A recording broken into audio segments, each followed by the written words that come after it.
కనిపిస్తున్న ఆ అమ్మాయి చనిపోయి తన ఆత్మ నాలో ప్రవేశించిందా ఫాదర్? మీరు వెళ్ళండి సిస్టర్. బైబిల్లో హోలీ స్పిరిట్ అనే ఒక పదం ఉంది, అంటే పరిశుద్ధమైన ఆత్మ. ఆ ప్రభువుకి సేవ చేసే ఆత్మలనే ఏంజిల్స్ అంటాము. ప్రభువుని ఎదిరించే ఆత్మలని డీమన్ లేదా సైతాన్ అంటాము. ఈ పరిశుద్ధమైన ఆత్మకి చనిపోయిన మనిషి యొక్క ఆత్మకి సంబంధమే లేదు. మన ఆత్మలని సైతాను అని పిలవం, దెయ్యం అని అంటాము. బైబిల్ ప్రకారం ఒక మనిషి చనిపోయిన తరువాత ఆ దేవుని న్యాయస్థానంలో విచారణ జరుగుతుంది. మనం చేసిన పాపపుణ్యాలను బట్టే మన ఆత్మ స్వర్గానికి వెళ్లాలా లేక నరకానికి వెళ్లాలా అని అక్కడ నిర్ణయిస్తారు. కానీ ఒక మనిషి ఆత్మ ఈ భూమి మీదే ఉండి ఇంకో మనిషి శరీరంలోకి వెళ్లడం గురించి బైబిల్లో ఎక్కడా ప్రస్తావించలేదు. కానీ ప్రకృతిలో ఎవరికీ అర్థం కాని కొన్ని విషయాలు జరుగుతూ ఉంటాయి. 400 సంవత్సరాలకు పూర్వం గ్రీస్ పక్కన ఒక గ్రామంలో ఓ చిన్న పిల్లవాడికి అద్దంలో ఒక పెద్దాయన రూపం కనిపించింది. ఆ ఊరి వాళ్లు భయంతో ఆ పిల్లవాడిని చంపేశారు.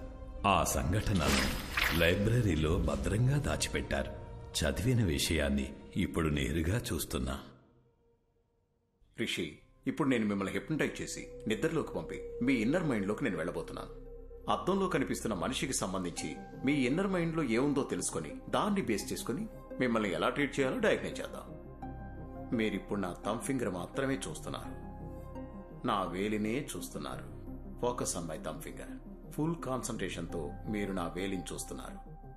మెల్లగా నిద్రపోతున్నారు, నిద్రపోతున్నారు, నిద్రపోతున్నారు. Okay, relax. అద్దంలో కనిపిస్తున్న మనిషి ఎవరు? అతన్ని ఇంతకు ముందు ఎప్పుడైనా చూసారా? మీరు శ్మశానానికి వెళ్ళారు కదా, అక్కడ మీకు ఏం జరిగింది? ఏం జరిగింది?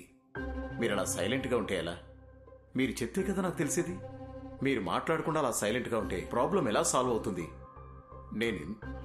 హలో, మీరైనా చెప్పండి, అసలు ఈయన బాడీలోకి మీరు ఎలా వచ్చారు? హలో, ఎక్స్క్యూజ్ మీ, మీరు నిద్రపోయి ఆయన నిద్రపోతే నాకు ఆన్సర్ ఎవరు ఇస్తారండి? టెక్నాలజీ అడ్వాన్స్ అయ్యే కొద్దీ చాలా రియలిస్టిక్ గా తీస్తున్న హారర్ మూవీస్, ఈ దెయ్యాలకు సంబంధించిన యూట్యూబ్ వీడియోలు ప్రజలకు దెయ్యం ఉందని నమ్మిస్తున్నాయి. అనవసరంగా కంగారు పడకండి. మెడికల్ సైన్స్ ఎంతో డెవలప్ అయ్యింది. దీనికి అడ్వాన్స్ ట్రీట్మెంట్ ఉండే ఉంటుంది. ఇటువంటి సమస్యలు వచ్చినప్పుడు ప్రభువుని నమ్ముకుని మనోధైర్యంతో ముందడుగు వేయాలి. భయపడకమ్మా, you will be all right. God bless you my child. ఇది చాలా కాంప్లికేటెడ్ కేసు. మీరు కోఆపరేట్ చేయకపోతే మీకే ఇబ్బంది అవుతుంది. పబ్లిక్ లో తిరగలేరు, అర్థం చేసుకోండి. Try to understand the situation ఋషి. అరే బట్ట, ఎస్, నీకు అసలు బుద్ధిందా?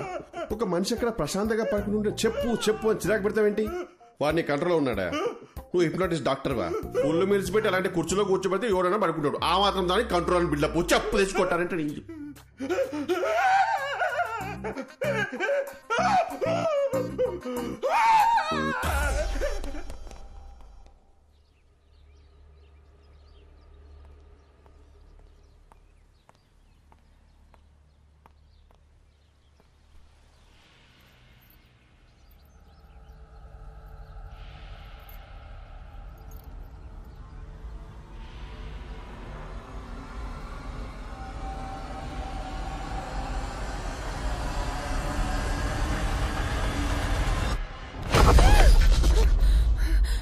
ఏమైంది? ఏం లేదత్తయ్య, చూస్తున్నానంతే. ఏంటమ్మా ఇది? ఇంత ఇర్రెస్పాన్సిబుల్ గా ఉన్నారు. రాత్రంతా ఫోన్ ట్రై చేస్తుంటే ఎవ్వరూ ఎత్తరే, నువ్వు ఎత్తవు, నా కొడుకు ఎత్తడు. నేను ఎంత భయపడతానని కొంచెం కూడా ఆలోచన లేదా మీ ఇద్దరికి? కాదత్తయ్య, మీకు టెక్స్ట్ చేయాలనుకున్నాను కానీ నిద్రొచ్చి పడుకున్నాను అత్తయ్య. నాకెందుకో నిన్ను చూస్తుంటే అబద్ధం చెప్తున్నట్టే ఉంది. ఉండు, వాడికే ఫోన్ చేసి కనుక్కుంటా. అత్తయ్య, నేనే మీకు చెప్దామనుకున్నాను. రిషి బాత్రూమ్ లో కాలు జారి పడిపోయాడు. ఏంటి? బాత్రూమ్ లో జారి పడ్డా? బుద్ధుందా నీకు? అసలు ఫోన్ చేసి చెప్పాల్సిన విషయం మానేసి ఏదేదో చెప్తున్నావు. అసలు అలా ఎలా పడ్డాడు?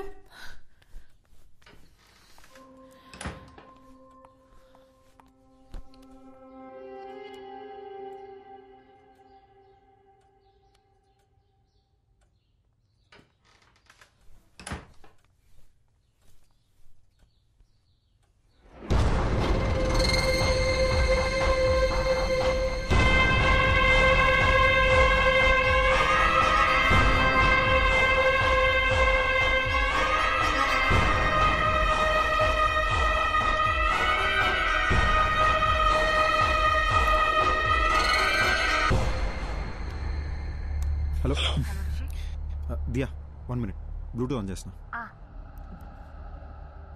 హలో, వినిపిస్తుందా? రిషి, ఎన్నిసార్లు ఫోన్ చేయాలి నీకు? టెన్షన్తో నా తల పగిలిపోతుంది. డాక్టర్ దగ్గర ఉన్నాను కదా దియా, ఆయన చెక్ చేస్తుంటే ఫోన్ ఎలా ఎత్తున్నావు? ఓకే ఓకే, డాక్టర్ ఏమన్నారు? టాబ్లెట్స్ వేసుకుంటే ఓకే అయిపోతుంది అన్నారు. చర్చ్ ఫాదర్ దగ్గరికి వెళ్ళావా? ఆయన ఏమన్నారు? ఏ విషయం క్లారిటీగా చెప్పలేదు. కంగారు పడొద్దు, ధైర్యంగా ఉండమని చెప్పారంతే. అసలు విషయం మర్చిపోయాను. ఇప్పుడే అత్తే వచ్చి వెళ్ళారు. అమ్మొచ్చిందా? అవును, మనం ఫోన్ ఎందుకు ఎత్తలేదని బాగా తిట్టారు. గట్టిగా అడిగేసరికి నువ్వు బాత్రూంలో స్లిప్ అయి పడిపోయావు అని చెప్పాను. నిన్ను అడిగితే నువ్వు కూడా అదే చెప్పు, సరేనా? నేను చూసుకుంటాలే. రిషి, ఒంటరిగా ఉండాలంటే చాలా భయం వేస్తుంది. త్వరగా వచ్చేసాయి. ఓసారి నా శ్మశానం దగ్గరికి వెళ్ళి ఇలాంటి ఇద్దరు ఎవరైనా చనిపోయారేమో అని చెక్ చేసుకుంటా. నువ్వేం టెన్షన్ పడకు, నేను తొందరగా వచ్చేస్తాలే.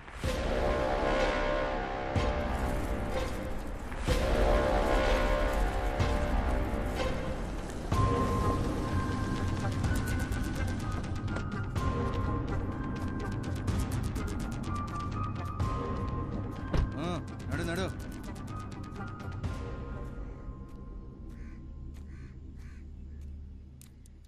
అవ్వా, ఇక్కడికి 30-35 వయసున్న ఒక అబ్బాయి అమ్మాయి సవాల్ ఏమైనా వచ్చాయా? ఇదే మాట అడిగి ఇందాక పోలీసులు వచ్చి నా కొడుకును కూడా పట్టుకుపోయినారు. ఎవరు సచ్చారో ఏవో గాని మా ప్రాణాలు తోడేస్తున్నారు బాబు. నిన్నొచ్చిందే 2 శవాలు, అవి ముసలోళ్ళవి. అడిగిందే అడిగి మమ్మల్ని వేపుకు తింటున్నారు. పోవయ్యా. థ్యాంక్స్ అవ్వా.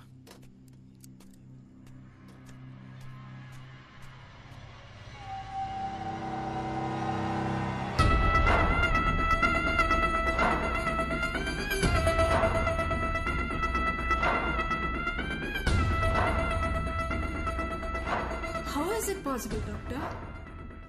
అద్దంలో నా కోడల్ని చూస్తే ఇంకొక అమ్మాయి ఎలా ఎలా కనిపిస్తుంది? నాకెందుకో ఇది దయ్యం పని అనిపిస్తుంది. మాంత్రికుడి దగ్గరికి వెళ్ళేదైనా పూజలు చేయమంటారా? అద్దంలో చూసినప్పటి నుంచి నాకు అంత గందరగోళంగా ఉంది. మా డాక్టర్స్కి ఇంత ఛాలెంజింగ్ కేస్ అంత ఈజీగా దొరకదు. So let's begin with what. దియాకు ఒక కంప్లీట్ బాడీ స్కాన్ చేద్దాం. దియాని తీసుకుని రమ్మని చెప్తారా మీ అబ్బాయిని? అలాగే. ఫోన్ చేయండి, స్పీకర్లో పెట్టు.